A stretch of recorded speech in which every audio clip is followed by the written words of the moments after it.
सास और बहू अपनी अपनी मेकअप करने की आदत को छोड़ के घर के काम पे लग गई, अपने पतियों की सेवा करने के लिए।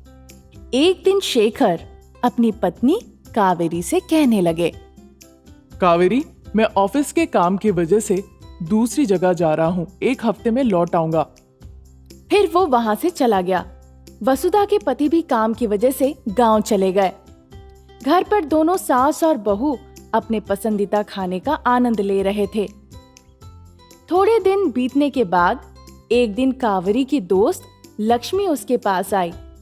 वो बहुत ही मॉडर्न, स्टाइलिश और देखने में हीरोइन जैसी लग रही थी। लक्ष्मी को देखकर कावेरी कहने लगी, कौन हो तुम?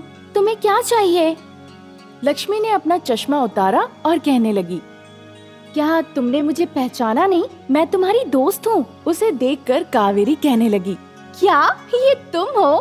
तुम बहुत बदल गई हो। तुम हीरोइन जैसी दिख रही हो। तुम बहुत सुंदर भी लग रही हो। बचपन में तुम बहुत बुरी दिखती थी। तुम में बहुत सारे बदलाव आ गए हैं लक्ष्मी। अरे वाह, अब मैं तुम्हारी क्या क्या तारीफ करूं। तुम तो कमाल की लग रही हो। तुम्हें देखकर मैं बहुत खुश हूँ। तुम बिल्कुल पहली जैसी नहीं रही। तुम तो हीरोइन लग रही हो, हीरोइन। मैं बाद में बताऊंगी। वैसे मेरा नाम लक्ष्मी नहीं है। तुम मुझे सोनी बुलाओ। उस नाम का क्या हुआ? वैसे हमारे पड़ोस के रंगा अंकल के पालतू कुत्ते का नाम भी सोनी है।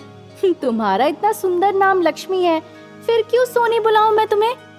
तुम अभी भी गांव की लड़की की तरह हो। मैंने शहर में पढ़ाई की और ब्यूटी का कोर्स किया और मैंने अपना ब्यूटी पार्लर भी खोल लिया। इस वजह से मैं ऐसी दिखती हूँ, पर तुम सिर्फ यहीं पर रहती हो। तुम समझ रही हो ना कि तुम कितनी पिछड़ी हो?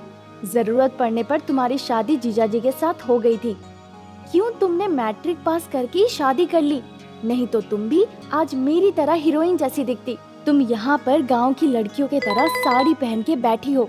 अभी भी कुछ नहीं हुआ है। मेरे साथ आओ, मैं तुम्हें खूबसूरत बना दूंगी, बिल्कुल मॉडल जैसी। वो इस तरह की बातें जब कर रही थी, सारी बातें सुनकर कावेरी चुपचाप खड़ी थी। ये क्या, मैं कब से चिल्लाए जा रही हूँ और तुम कुछ भी नहीं बोल रही हो? कुछ नहीं, मैं बस सोच रही हूँ कि मैं कितनी सुंदर दिखूंगी, है ना? ठीक है, तो कल मैं तुम्हें अपनी ब्यूटी पार्लर ले जाऊंगी अपने साथ। उस दिन बातचीत में उन दोनों का समय निकल गया। दूसरे दिन कावेरी ब्यूटी पार्लर गई।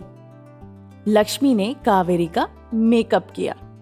कावेरी ने खुद को आईने में देखा और खुद को आईने में सुंदर देखकर वो मनी मन सोचने लगी, वाह, मैं कितनी सुंदर दिख रही हूँ। मैंने कभी नहीं सोचा था कि मैं इतनी सुंदर लग सकती हूँ। मैं बहुत खुश हूँ खुद को देखकर। आहा, क्या बात है। हाँ, ये मेकअप मैंने मुफ्त में कर दिया।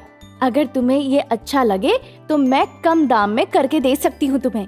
दूसरी बार बालों को अच्छा हेयर स्टाइल करेंगे, आईब्रोज को ठीक करेंगे, मेकअप करेंगे, बहुत से काम होते हैं।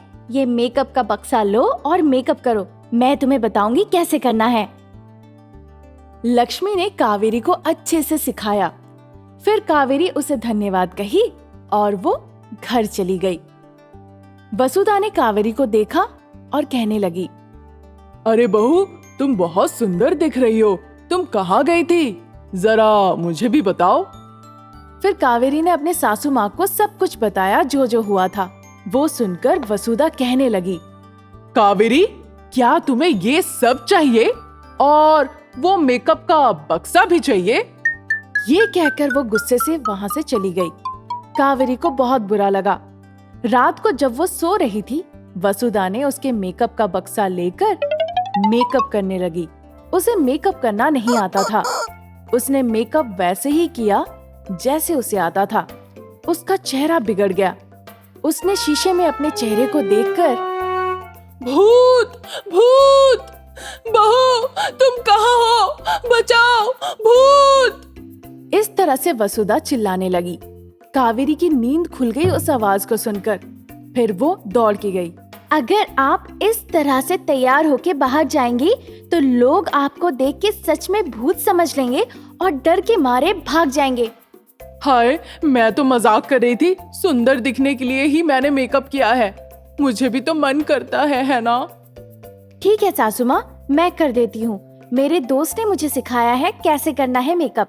आप बस एक जगह बैठ जाइए। उसने वसुधा का बहुत अच्छे से मेकअप किया। वसुधा ने खुद को आईने में देखकर बहुत खुश हुई। अरे वाह, मैं तो बहुत खूबसूरत लग रही हूँ, बिल्कुल हीरोइन जैसी। आहा। उस दिन से दोनों घर का काम करना बंद करके रोज मेकअप करने लगे। जब वो रास्ते पर मेकअप करते हुए जाते थे, लोग उन्हें देखकर चौंक जाते थे और सोचते थे, अरे ये कौन सा साबुन लगाकर जा रहे हैं, बड़े खूबसूरत है। जब लोग उनकी ऐसी तारीफ करते थे, ये सुनकर दोनों बहुत खुश हो जाते थे। एक दिन सास और बहू मेकअप कर रहे थे। फिर बहू ने कहा सासू माँ से, सासू माँ, लक्ष्मी की वजह से गांव के सारे लोग हमारे बारे में इतनी बातें कर रहे हैं, इतनी तारीफ कर रहे हैं, सब उसी की वजह से है। तुम सही बोल रही हो। पहले लोगों से मुझे शर्म आती थी, पर अब सब लोग मेरे बारे में अच्छा अच्छा बोल रहे हैं। मैं बहुत खुश हूँ, क्या बोलूँ। इतनी तारीफ तो मुझे कभी नहीं मिली। इस तरह से वो एक दूसरे से बात करने लगे। कुछ दिनों के बाद उनके मेकअप के सारे सामान खत्म हो गए। उन्होंने पार्लर जाने की सोची और पार्लर जाना शुरू कर दिया। उन्होंने 1000 रुपए अपने मेकअप के लिए खर्च किया। इस तरह से वो पैसे लेते थे और पार्लर जाते थे। इस तरह वो सारे पैसे उसी में उड़ाने लगे। उधर घर के काम के लिए उन्होंने नौकरानी रख ली। नौकरानी को जो मर्जी आता था वो करती थी, घर का सामान भी ले जाती थी। पर उन्हें इस बात की कोई खबर नहीं थी। सिर्फ वो मेकअप में ही लगे रहते थे, सुबह, दोपहर, शाम। कई दिन बीत गए। उनका बेटा वापस आया और उसने अपनी पत्नी और माँ को बाहर से आवाज दी। उन्होंने परवाह नहीं किया। माँ, कावेरी, कहाँ हो? इस तरह से उसने जोर जोर से आवाज लगाई, पर उन्होंने परवाह नहीं किया। फिर वसुधा ने अपनी नौकरानी से कहा, अरुणा, मेरा बेटा वापस आ गया है, देख लो। नौकरानी ने शेखर को चाय दिया। कावेरी उसका एकदम ख्याल नहीं रख रही थी। उसे समझ में नहीं आ रहा था ये सब हो क्या रहा है। फिर शेखर कहने लगा, कावेरी, मेरे आए हुए बहुत दिन हो गए हैं। मैंने तुम्हें बुलाया, पर तुम लोग यहाँ नहीं आ रहे हो। अरे, तुम तो अभी अभी आए हो। तुम मेरे ऊपर क्यों चिल्ला रहे हो? तुम्हारी वजह से मैं अच्छे से मेकअप नहीं कर पा रही हूँ। प्लीज मेरे ऊपर ज्यादा मत चिल्लाया करो। जाओ यहाँ से।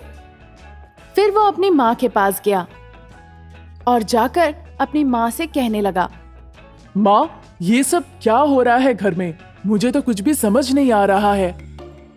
उन्होंने मुस्कुराया और कहा, ये सब लक्ष्मी के वजह से हो रहा है। इस तरह से वसुधा ने कहा। ये सुनकर वो कुछ नहीं कहा और चुपचाप वहां से चला गया। दिन गुजर रहे थे, कोई भी उसका परवाह नहीं कर रहा था। नौकरानी घर का सब काम कर रही थी।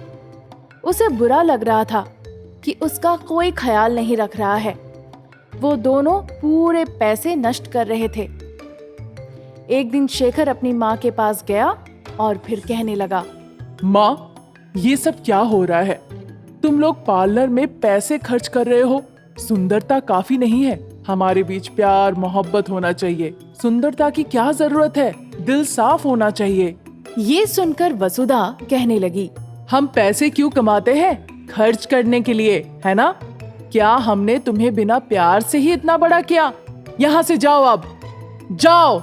इस तरह से चिल्लाकर वो शेखर से कहने लगी, ठीक है माँ, मैं जाता हूँ। आप दोनों घर का काम नहीं कर रहे हो, नौकरानी को रख लिया, उसे देख भी नहीं रहे हो, और पार्लर में 1000 रुपए खर्च कर रहे हो बिना मतलब का। अगर ऐसा ही रहा तो हमें भीख मांगना पड़ेगा। ये कहकर वो वहां से चला गया। दिन गुजर रहे थे।